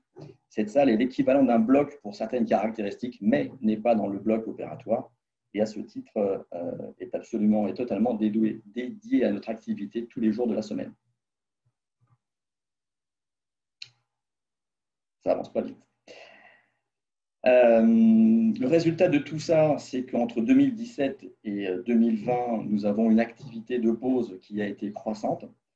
Les chiffres de 2020 sont un peu faux pour ce qui concerne la partie haute de l'histogramme, puisque c'est une extrapolation de l'activité obtenue à fin août 2020. Donc le chiffre de fin août 2020, il est juste. Et donc ça, c'est l'ensemble des dispositifs centraux que nous avons implantés sur ces dernières années. Nous implantons des dispositifs différents, des chambres implantables, donc c'est la courbe en jaune. Et donc là aussi, les courbes pointillées sont l'extrapolation de ce que devrait être la fin d'année si on maintient le même rythme sur les 4 derniers mois de l'année. L'augmentation des pipelines qui est extrêmement importante et pour différentes raisons que je pourrais détailler plus tard si vous le souhaitez. Et puis une activité de pose de cathéters de dialyse, des cathéters de canaux, qui pour le coup est plutôt stable depuis qu'on les pose. Donc, nous travaillons pour les chambres implantables beaucoup sur des patients ambulatoires, avec une augmentation progressive sur le temps, à savoir que les chiffres réels sont probablement un petit peu en dessous de ce qui est affiché, c'est-à-dire qu'on n'est probablement pas exactement à 80% de patients ambulatoires pour les chambres implantables. Il faut savoir que ça, ce sont les chiffres que je produis à partir de nos pauses et qu'un certain nombre de patients vont finalement être hospitalisés à la journée ou un peu plus longtemps sans que nous le sachions pour administrer la chimiothérapie juste après la pause. L'activité repose énormément sur les infirmiers délégués, avec ici les histogrammes de leur activité. En 2017, ils n'étaient pas délégués. Et depuis 2018, c'est eux qui font la plupart de l'activité. Donc ici, ce ne sont que les chambres implantables posées par les infirmiers qui sont pratiquement aux 3/4 posées par eux. Comme les autres orateurs de cette session, nous avons aussi concouru pour l'appel d'offres de l'ARS. Et donc, si je décline l'ensemble des engagements qui ont été pris à cette époque, je pense que nous les avons à peu près tous remplis, à savoir la formalisation des indications des différentes voies d'abord. Et effectivement, il y a pratiquement 40% des demandes que nous allons rediscuter avec les prescripteurs, que ce soit sur le délai de réalisation ou voire même sur le type de dispositif, si l'on pense que ce n'est pas le bon matériel pour le bon patient. Favoriser la pose par des infirmiers, c'est exactement le cas. Les infirmiers délégués posent plus de 60% de l'ensemble de dispositifs, pas que les chambres implantables. Le choix de la voie veineuse en fonction du produit, etc., c'est ce que je viens d'évoquer dans le point juste au-dessus. L'éco-guidage systématique, c'est le cas. 100% des cathéters sont éco-guidés. L'utilisation de la checklist de l'HAS, elle est intégrée dans l'informatique de l'hôpital.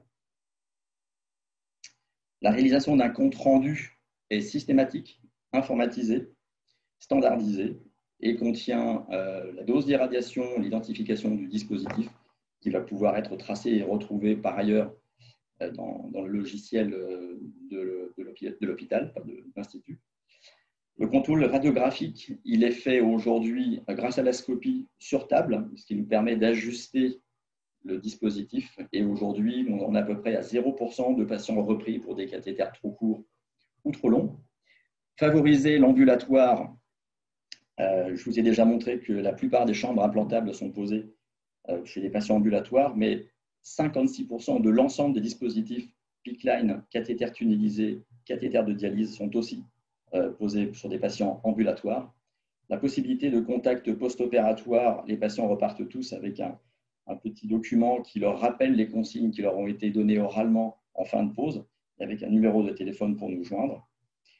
L'existence d'une hotline pour l'assistance des équipes médicales a été mise en place. Il y a un téléphone dédié qui est allumé tout le jour, mais qui ne sonne jamais. Les gens m'appellent moi. Et puis assurer le suivi annuel des indicateurs de qualité, c'est ce que nous rendons tous les ans au site, enfin, non pas à l'ARS, mais à la COPS, concernant le devenir de la coopération.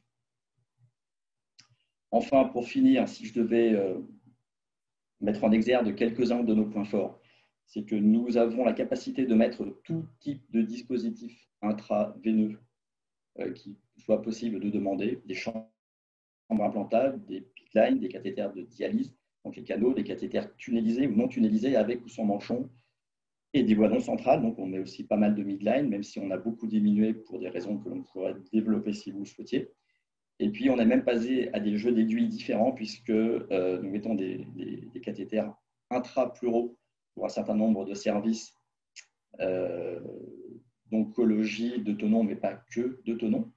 Et il nous est aussi arrivé de mettre des chambres implantables intratécales. Donc évidemment, ces deux derniers dispositifs sont hors délégation. La demande informatique nous permet aujourd'hui d'avoir une demande qui est directement dans le dossier du patient, donc il n'y a pas de perte, il n'y a pas d'erreur, sauf si le prescripteur s'est trompé de patient, ce qui arrive de temps en temps, mais ça reste rare, heureusement. Et donc cette demande fluidifie énormément les demandes, puisqu'on n'est pas à attendre devant un fax et qu'il suffit régulièrement de consulter la liste des demandes. Toutes les demandes sont systématiquement validées avant d'être programmées. Et donc, elles sont discutées soit entre nous, soit avec le demandeur. Le délai médian de pose du dispositif après la demande est de 3 jours, ce qui veut dire que, pour le dire autrement, la moitié des cathéters sont posés dans les 3 jours, sachant qu'un certain nombre de prescripteurs arrivent à anticiper les demandes de 1 à 2 semaines. Ce n'est pas le plus fréquent, mais ça arrive encore. La salle dédiée est un vrai plus que personne ne vient nous discuter. L'harmonisation des pauses, tout le monde a été formé à la même école. La gestion des retraits, c'est nous qui l'assurons. Alors, avec des délais qui sont beaucoup plus longs, il faut bien le reconnaître que les délais de pause, mais nous donnons vraiment une priorité au traitement plutôt qu'au entre guillemets, confort du retrait. Et nous assurons les complications de nos pauses, mais pas seulement, puisque un certain nombre de cathéters posés par d'autres nous reviennent pour gérer la complication, qu'elle soit de nature infectieuse, thrombotique ou dysfonctionnelle. Notre exercice aujourd'hui, c'est surtout tenons, mais pas que. Nous travaillons pour le service d'oncologie et de gastro-entérologie de Saint-Antoine, pour le service d'hématologie de Necker. Nous mettons des pleurix donc pour Saint-Antoine, pour Tenon et pour la Pitié. Et puis, nous n'avons pas vocation à fermer à aucun moment de l'année, sauf exceptionnelles vacances d'opérateurs, infirmiers ou médecins, ce qui doit arriver entre 1 et 3 fois dans l'année au grand maximum, ce qui fait que Cochin, pour 2 années de suite, nous a sollicité durant tout le mois d'août pour la pose de dispositifs pour eux. Et puis, voilà, nous avons fini par devenir les référents pour tout ce qui est cathéter, pour Tenon et pour Saint-Antoine. Je vous remercie. Et on va finir avec l'intervention du docteur Ayadi. Bonsoir tout le monde. Alors, vous m'entendez tous? Très bien. Parfait. Donc, je rassure tout le monde, je vais essayer de faire bref. J'avais deux présentations que j'avais promis à Fanny. Si on n'avait plus de temps, et là, il nous reste 30 secondes, ça va être un peu juste, mais moi, je vais essayer de tenir en 5 minutes, puisque l'important, c'est surtout d'essayer de discuter et de répondre. Il y a 126 participants qui sont restés, et je les remercie, on les remercie tous. Et je pense qu'ils veulent poser plein de questions. Donc, moi, je suis Sami Ayadi, je suis libéral et je travaille au Centre des Princes, et je suis également secrétaire du GIFAV. Alors, la finalité de mon topo, c'était de sécuriser, comment sécuriser la pause en période épidémique. Alors, je vais vous faire un très bref retour d'expérience, après un bref état des lieux, et enfin, on va passer directement au dernier point, qui est le résumé et la faisabilité dans les hôpitaux et en dehors de ma petite structure. Donc, le retour d'expérience a été réussi, nous sommes restés Covid-free, avec par contre un nombre très limité de patients, puisqu'on n'a eu que 215 patients pendant cette période de 2 mois de confinement, avec 190 pauses de CCI pendant ces 2 mois et que 25 chirurgies conventionnelles, puisqu'on partage le même bloc pour la chirurgie maxillofaciale esthétique et autres, et on réalise 4500 actes de chirurgie dans ce bloc commun général, dont 1200 pauses de CCI par an, et on est 2 poseurs pour ces 1200 pauses uniquement sur ce site-là. On est une petite structure et vous verrez que c'est ce qui est de très important et c'est ce qui va ressortir au final, avec moins de 50 salariés et uniquement 95 équivalents temps plein pour les médecins soignants. On est un centre privé conventionné, donc comme vous, comme les hôpitaux, on a une obligation de résultats humains, évidemment, mais peut-être un tout petit peu plus financièrement que les hôpitaux, puisqu'il en va de notre survie. Les points positifs, ou en tout cas les points essentiels qui ont fait cette réussite, c'est bien sûr le parcours dédié, isolé pour les patients qui devaient bénéficier d'une pause de CCI. Notre établissement n'accueillait pas de patients Covid, et ça a été le point retenu par nos chefs d'établissement pour qu'on sécurise cette pause. La petite structure, une petite unité pour vous serait équivalente, hein, c'est-à-dire une aile dans un grand hôpital ou un bâtiment dédié. Je pense que c'est transposable et on verra ça en conclusion. Donc, grâce à cette petitesse, on a pu faire une formation rapide de tout le monde et ne pas diluer les décisions sans obstacle hiérarchique. Dans la deuxième slide de points positifs, c'est évidemment les moteurs hyperactifs.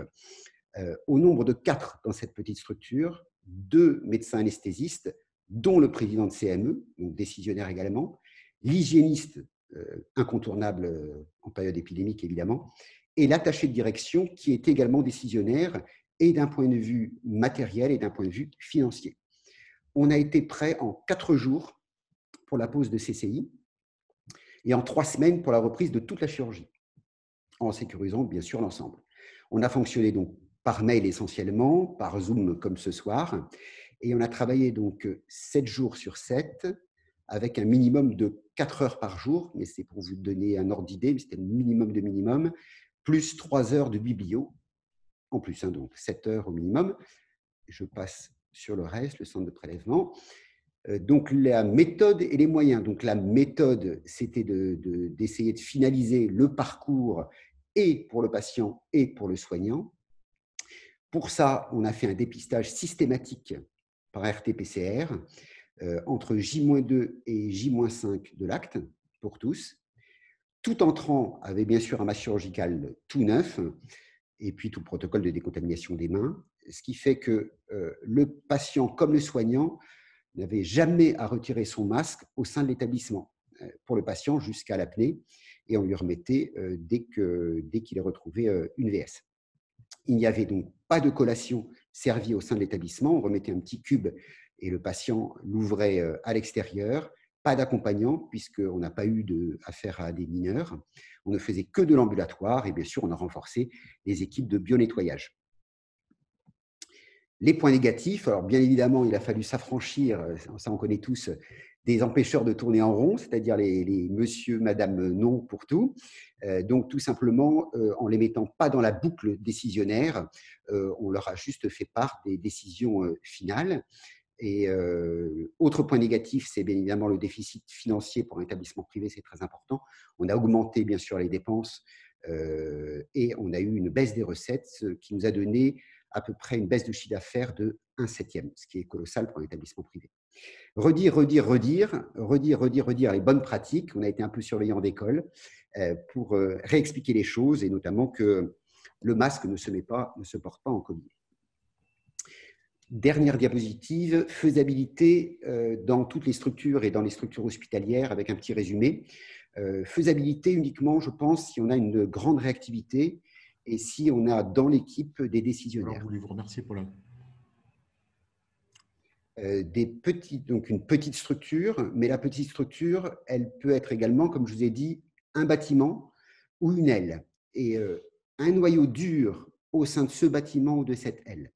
Donc le nombre de sites, on va dire, c'est 1 pour 1, mais avec un ratio qui pourrait être de 4 pour 150. 4 moteurs hyperactifs et pour à peu près 150 à former. En tout cas, un décideur financier impératif et un hygiéniste. Bénévolat, intéressement. Nous, bien évidemment, on est des libéraux, donc c'était entièrement du bénévolat. Mais par contre, on a intéressé les salariés, et tous les salariés qui étaient impliqués ont reçu une prime par le chef d'établissement. Je termine par attention au principe de précaution. Le principe de précaution, c'est une bonne chose, mais en période de guerre épidémique, ça peut être un grand frein. Néanmoins, pas d'économie de la qualité. Donc, ce n'est pas parce qu'il faut aller vite qu'il faut faire mal, et on ne peut pas s'affranchir sous ce prétexte-là de la qualité. Donc, il faut s'adapter et trouver un bon équilibre. Et je vous dis ce que vous pouvez emporter chez vous. C'est idéalement l'établissement Covid-free a été le point très important, et ce qu'on avait obtenu de notre directeur. Ça pour sécuriser la pose d'accès veineux, et de privilégier à ce moment-là ces établissements, que ce soit publics ou privés, qui travaillent dans la qualité et sans copinage dogmatisme, et qui peuvent ainsi rester Covid-free. Donc, le parcours dédié, des hyperactifs, et puis un dernier petit mot, ça a été évoqué par mes prédécesseurs. Quid du mois d'août? Le mois d'août, parfois, peut être assimilé à un mois Covid. Merci, et place à la discussion. Merci beaucoup.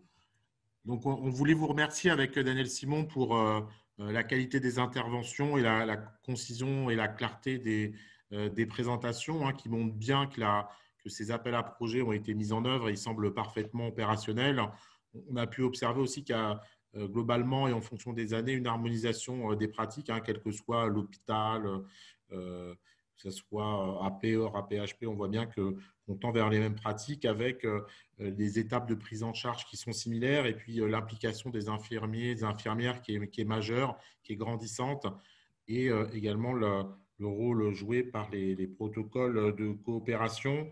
Donc, on a relevé avec Daniel quelques questions. Donc, je passe la parole à Daniel pour les premières questions pour l'ARS, il me semble, non ?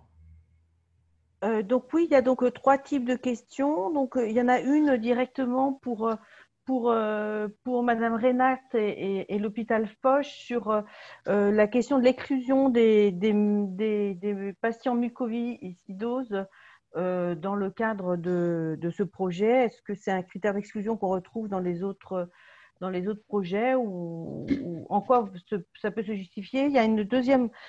Il y a autrement des questions aussi pour la Pitié-Salpêtrière dans 2 champs sur la précision des indicateurs. Enfin, il y a un participant qui souhaiterait préciser les indicateurs de suivi, et sur la question de la répartition des tâches, notamment au regard de la rédaction des comptes rendus de cette activité. Sont-ils faits par l'IAD ou par le médecin dans le cadre de la délégation? Et puis, il y a également des questions qui relèvent plus effectivement de l'ARS ou pas, et notamment celle de la cotation de l'activité. Je ne sais pas si on pourra répondre en séance aujourd'hui, Corinne, ou alors, si on n'a pas les éléments de réponse, on s'arrangera pour les faire parvenir à la personne qui posait la question. Donc voilà, donc peut-être… Autrement, je crois, Corinne, que tu as répondu en direct aux questions qui étaient posées sur l'accès au site de l'ARS sur un certain nombre de documents. Et donc, peut-être qu'on va laisser donc la parole à Madame Reynard pour préciser la question des exclusions des patients mucoviscidoses.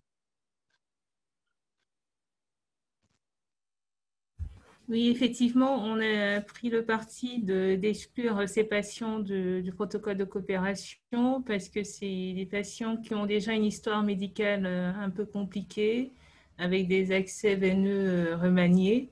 Donc, on a préféré pour ces patients-là senioriser d'emblée. Et c'est vrai que comme on est en train de monter en charge aussi dans la vie de notre protocole, peut-être qu'à terme, avec l'expérience acquise des délégués, on pourra peut-être rebasculer ces indications-là vers les délégués. Mais pour le moment, voilà, elles sont, on les garde pour les délégants. D'accord. Voilà. Merci pour votre réponse. Donc, il y a autrement deux questions pour Madame Roche. Excuse-moi, Oui. Daniel. Peut-être que comme excuse-moi de t'interrompre. Christian Dupont qui travaille à Cochin et notamment un service de pneumologie, peut-être qu'il peut donner son avis sur ce sujet parce qu'il connaît bien la mucoviscidose. Est-ce que c'est l'expérience identique à Cochin? Non, en fait, l'expérience. Je sais pas, vous m'entendez bien? Ah. Vous m'entendez? Oui. Oui. Très bien. Non, Oui, en fait, l'expérience que l'on a à Cochin est de demander aux patients, comme dans tous les protocoles de coopération, demander aux patients si ils préfèrent un délégant ou un délégué, un délégant ou un opérateur qui fait partie d'un protocole de coopération. Et c'est le patient qui choisit. Il n'y a pas d'orientation systématique vers un senior ou vers… il n'y a pas de frein à présenter un patient dans le cadre d'un protocole de coopération, dans le cadre de la mucoviscidose. On ne fait pas de distinguo. Parce qu'on pourrait faire aussi le même distinguo avec tous les patients qui souffrent de dilatation des bronches, qui en fait ont pris cher aussi dans leur parcours. On pourrait faire beaucoup de distinguos, mais là en fait, comme c'est un rapport de confiance, eh bien on laisse le patient faire son choix. Merci. Sans avoir de problème.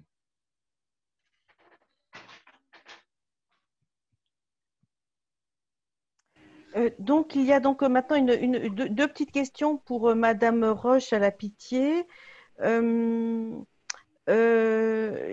l'une concerne des précisions sur les indicateurs retenus et puis l'autre sur effectivement la répartition d'activités, notamment concernant l'élaboration des comptes rendus entre délégants et délégués.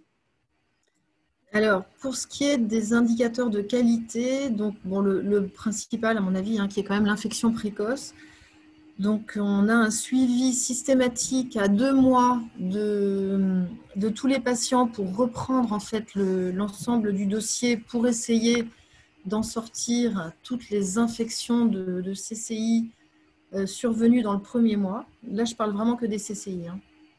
Et alors, je n'ai pas le chiffre en 1000 jours KT, mais on en a eu une en juillet et la précédente datait d'octobre. Donc, on en a vraiment très peu.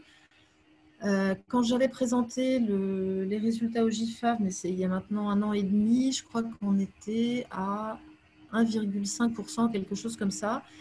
Et ça a beaucoup baissé. On a eu quelques infections au moment où on a changé de bloc opératoire, à un moment où il y avait quelques infections qui se voyaient, y compris dans d'autres spécialités. Et puis, ça a été une période très brève qui s'est rapidement corrigée. Les autres suivis de qualité, alors j'avoue que je ne fais pas j'ai pas les chiffres de la satisfaction des patients. Il faudrait que j'essaye de trouver ça, mais j'ai pas pris les chiffres du suivi de ces indicateurs-là. Pour ce qui est du recours aux médecins délégants, il était, la dernière fois que je l'ai compté, d'environ un patient sur 20, généralement pour des nécessités de pose sous clavière, hein, qui ne sont pas autorisées aux délégués. Voilà. Et l'autre question, c'était donc pour ce qui est des comptes rendus. Le compte rendu, il est fait. En fait, on a des comptes rendus, ils ne sont pas encore informatisés, ça va venir. On a des comptes rendus pré-imprimés qui sont des feuilles à trous où on rajoute le côté, la longueur du cathéter, voilà. Et ils sont faits et signés par le médecin délégant. D'accord. Je ne sais pas si dans les autres projets, je n'ai pas noté si effectivement c'était la même pratique concernant effectivement l'élaboration des comptes rendus. Ce qu'on peut quand même noter, c'est que sur les indicateurs, on a quand même une certaine harmonisation entre les projets. Et donc, effectivement, on pourrait peut-être noter que le suivi effectivement, de l'activité fait effectivement l'objet de pratiques complètement harmonisées dans cette activité. Moi, j'avais personnellement, je crois qu'on a fait le tour des questions. Ah non, il y en a d'autres qui sont arrivées, mais dans l'attente donc de lire les autres questions. Moi, j'avais une question sur la pérennité de l'activité et la fidélisation des personnels. C'est-à-dire qu'on voit que dans deux projets sur 5, ça a permis vraiment de réinternaliser les prises en charge qui étaient fortement externalisées. Donc ça, c'est comme le disait Gilles Galula, c'est quand même un pas important parce que c'est quand même quelque part l'acte de début de prise en charge. Et donc, s'il peut être fait dans l'équipe, dans l'établissement qui va vous prendre en charge pour la suite, c'est sans doute une mesure importante, une mesure supplémentaire de qualité du parcours du patient. Et donc, on voit que tous les projets ont bien démarré. Moi, je n'ai pas le sentiment, en vous écoutant, qu'il y ait un doute sur la pérennité de ce qui a été mis en œuvre. Qu'en est-il finalement de la fidélisation des personnels, puisque la démarche repose quand même en grande partie sur le fait que les personnels que vous formez ne partent pas très rapidement vers d'autres équipes. Donc, je ne sais pas qui pourrait répondre à cette question-là, qui serait intéressé pour répondre à cette question.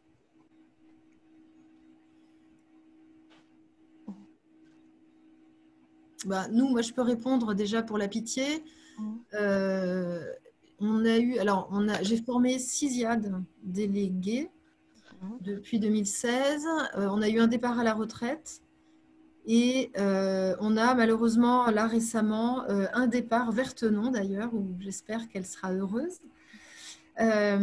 d'une IAD qui, pour des raisons X, mais qui ne tiennent pas au DIVLD, à l'UAV, en fait, désirait changer d'hôpital, mais voulait continuer cette activité de pose de chambre implantable qu'elle aime beaucoup. Et donc, elle a trouvé un moyen pour continuer en allant à Tenon. Mais c'est vrai que moi, j'ai l'impression que les IAD de l'UAV sont vraiment très motivés par cette activité.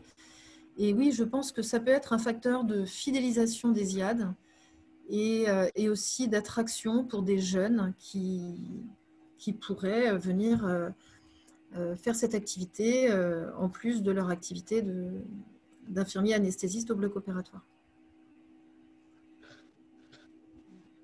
Ok, merci. Oui. Dans les autres questions, alors je ne sais pas si M. Dupont veut répondre ou si on pourra envoyer des documents par la suite. Il y a une question sur les références de matériel, échographe, type de cathéter, des observations pratiques. Je ne sais pas si M. Dupont, vous pouvez répondre là dans le cadre de ce webinaire sur ça, les références de matériel, de manière globale pour les différents sites. Je pense que ça serait plutôt aux poseurs de vous renseigner, comme Sabine, Jean-Pierre ou d'autres, parce que moi, je ne pose pas de cathéter. Je m'occupe de toutes les étapes avant et après. Donc, je pense qu'on peut laisser la parole, par exemple, à Sabine ou à Jean-Pierre ou à Jean-Philippe. Laquelle Sabine? On est deux. Laisse Sabine alors, laisse Sabine. On ne va pas vous enlever. Mais mais quelle que soit l'équipe, je pense que c'est intéressant d'avoir une équipe pour avoir cette réponse, avoir une équipe un peu des gens moins expérimentés et des gens très expérimentés, que ce soit le délégant ou le délégué. Quelle est la nature de la question concernant le matériel en vérité? C'est les références de matériel qui sont demandées, donc sur les échographes par exemple, et le type de cathéter. Je peux répondre peut-être pour les échographes éventuellement. Il y a des échographes, parce que je crois que c'est Sabine aussi, non, oui, mais l'autre Sabine Blary, qui faisait une demande pour un financement d'échographe. C'est vrai qu'on voit un petit peu de tout, mais ça peut aller de 20 000 à 40 000 euros sans problème et beaucoup plus en radiologie. Pour notre usage en vasculaire, on a besoin d'un échographe assez simple, avec un microtype simplement, et du 10-12 MHz, ça suffit largement. Donc, il y a une possibilité d'acquérir un échographe tout à fait performant pour 2 800 euros. Je ne donnerai pas la marque, mais ça c'est possible. Ce n'est pas celui que nous on utilise. Nous, on a un échographe qui coûte 20 000 euros et qui est très performant, parce que ce qu'il faut regarder, c'est un échographe qui ne se casse pas facilement, donc qui est tout, entre guillemets, attaché, c'est-à-dire qu'il n'y ait pas beaucoup de pièces qui puissent être retirées ou cassées, donc on puisse changer d'un coup. Et deuxièmement, qui s'allume. Donc, un échographe qui s'allume en une quinzaine de secondes, ça paraît très bien. Donc, s'il y a un critère, c'est la rapidité quand même et bien évidemment la robustesse.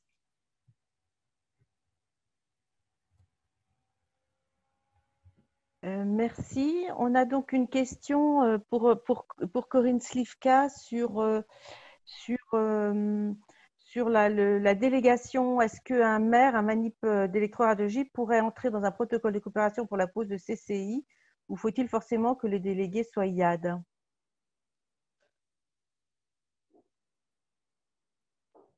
Pour répondre à cette question, effectivement, il faut s'en tenir strictement aux conditions qui sont définies par les protocoles de coopération. Donc, aujourd'hui, un maire ne peut pas effectivement poser autre chose dans le cas d'une délégation qu'un PIC. Donc, on a effectivement un protocole qui permet aux maires de poser des pics, et on a d'autre part un protocole qui permet effectivement la pose de voies veineuses centrales par un infirmier en lieu et place du médecin. Et il faudrait demander effectivement des amendements qui permettraient effectivement ce type de délégation. Merci pour la réponse. On a une question donc effectivement également sur la formation, la durée des formations IAD ou MERM, et sur les modalités de formation. Est-ce que quelqu'un peut prendre la question? Je ne sais pas qui peut prendre cette question. Jean-Pierre Fulgenceau peut répondre sur les DU dans tout cas. Alors, la formation pratique, en fonction du débit de patients que l'on peut avoir, on peut imaginer qu'en 6 mois, une personne puisse être formée et bien formée. Parce que si on reste sur le protocole de Léon Bérard, à savoir 30 pauses effectuées de manière consécutive jusqu'à l'autonomisation complète, il faut qu'il y ait suffisamment de temps et d'expertise pour arriver à ça. Ensuite, la vraie durée, elle va dépendre du temps que vous le délégant et le délégué vont pouvoir y consacrer. Parce que si on intègre un certain temps de vacances et d'intégration de ce qui a été appris, finalement, probablement que moins de 6 mois, ce n'est pas possible. Pour ceux que j'ai formés, ça a toujours pris plus d'un an, eu égard enfin, pas plus d'un an. Le minimum, ça a été 9 mois, et pour les autres, ça a été plus d'un an, parce qu'il y a toujours des impératifs qui font que, cette année, il y a eu le Covid, qui fait que le troisième infirmier en formation a vu sa formation s'interrompre pendant 4 mois, entre la crise sanitaire et les vacances. Et donc, forcément, ça met du retard. Ensuite, la formation théorique, c'est une autre question, mais je ne sais pas si c'était ça la demande.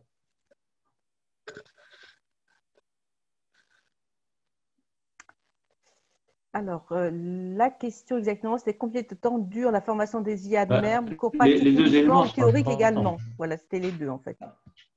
La formation théorique, Henri Jean-Philippe le sait bien, il avait mis en place une formation en 2016, laquelle avaient participé les premiers infirmiers qui travaillaient avec moi. Et depuis, il y a eu une autre session en 2019, mais rien depuis. Et puis, ce qui est apparu maintenant, ce sont des diplômes universitaires. Il y en a un à Lyon, qui est co-dirigé par les gens de Léon Bérard et par l'Université lyonnaise, et puis l'autre qui est à Paris, et qu'il se trouve que je coordonne sous la direction du professeur Christophe Quesnel à Thonon.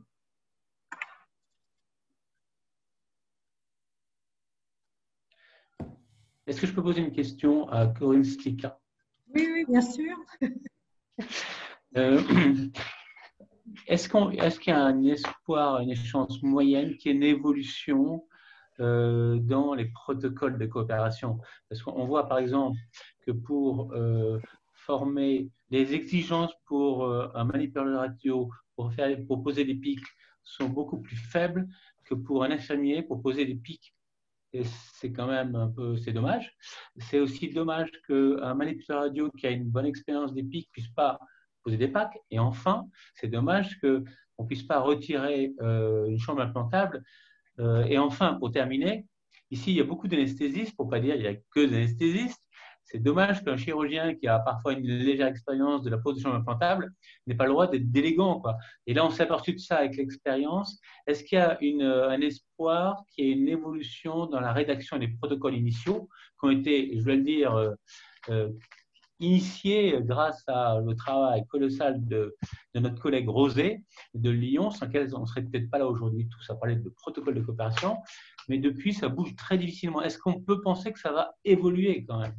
Oui, tout à fait. Alors, pour répondre à votre question, Henri-Jean, oui, les choses vont évoluer. Pour l'instant, dans l'état actuel de la réglementation, on est obligé de s'en tenir au protocole existant.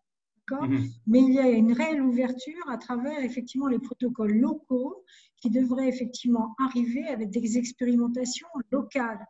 Comme je vous le disais tout à l'heure, dans une démarche de simplification, l'objectif serait effectivement de pouvoir lancer, après approbation évidemment par la CME, un protocole à titre expérimental sur un site avec évidemment un principe d'évaluation, pour voir si ça fonctionne. Mais pour l'instant, on attend effectivement l'autorisation du ministère, le vecteur législatif qui nous permet de le faire. Ça, c'était effectivement une annonce tout à fait favorable qui avait été faite par Madame Buzyn. Et nous attendons évidemment, et la crise, vous savez, sanitaire a différé un peu le planning prévisionnel, les autorisations nous permettant de le mettre en œuvre. Mais le processus se verrait accéléré, puisqu'en fait, nous aurions une expérimentation possible après cette validation par la CME, une évaluation et effectivement, à ce moment-là, le point de vue de la Haute Autorité de Santé interviendrait a posteriori. Donc, on irait vraiment sur une adaptation des pratiques en fonction des besoins de santé des patients et par conséquent des circuits beaucoup plus courts dans les process que nous connaissons aujourd'hui. D'accord. Un espoir.